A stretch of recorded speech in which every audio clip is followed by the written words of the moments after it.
soutenons l'idée que l'avortement d'un enfant conçu en dehors du mariage doit être légalisé. Dans ce cadre, le choix d'enfanter incombe à la maman seule, et non à l'État ou à la société. Seule la maman peut juger de sa capacité à assumer une grossesse. Avoir un enfant ne se limite pas à lui donner la vie. Avoir un enfant s'étend à plus loin.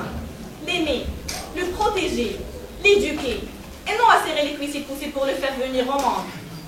Décider d'avoir un enfant, c'est entamer un long chemin de sacrifice et de dévouement. De tout ce qu'une maman enceinte d'un bébé non désiré n'envisage pas. En accouchant un bébé non désiré, on ne fait pas que le priver de toutes les belles choses de la vie.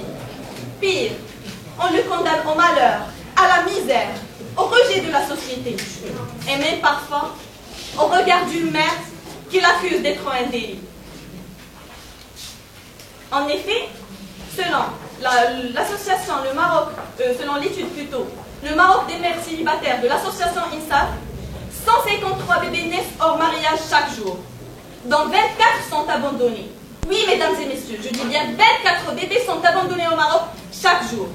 Pouvez-vous me dire que réserve l'avenir à ces bébés jetés dans des poubelles, laissés dans le siège arrière d'un taxi, ou même abandonnés en pleine rue? Bonheur, amour, je ne le pense pas.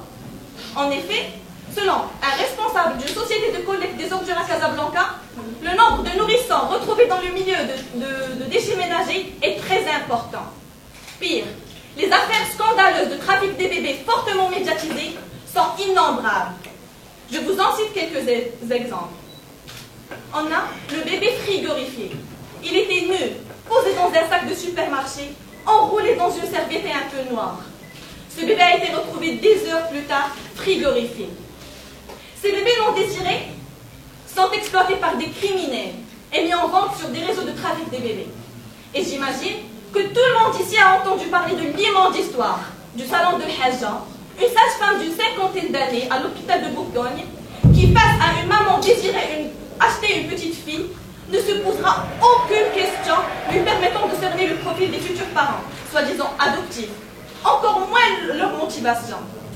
Elle ne va même pas se demander si ses parents ont les moyens de s'occuper de cet enfant, ou tout simplement s'ils sont aptes à l'élever, à lui donner l'amour paternel et maternel dont on a tous besoin. Tout ce qui semble l'intéresser, c'est l'argent. C'est déplorable. On n'en serait pas là si l'avortement était toléré. Il faut crever l'abcès une bonne fois pour toutes.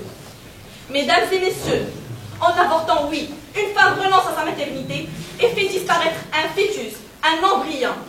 Par contre, quand elle accouche et qu'elle abandonne son bébé ou le met en vente, elle enfreint toutes les lois universelles de l'humanité et met en péril la vie d'un enfant, son propre enfant. En fait, si avorter, c'est condamner une soi-disant vie à la mort, alors donner naissance à un bébé non désiré, c'est le condamner à perpétuité et le tuer 1000 fois chaque jour. Merci.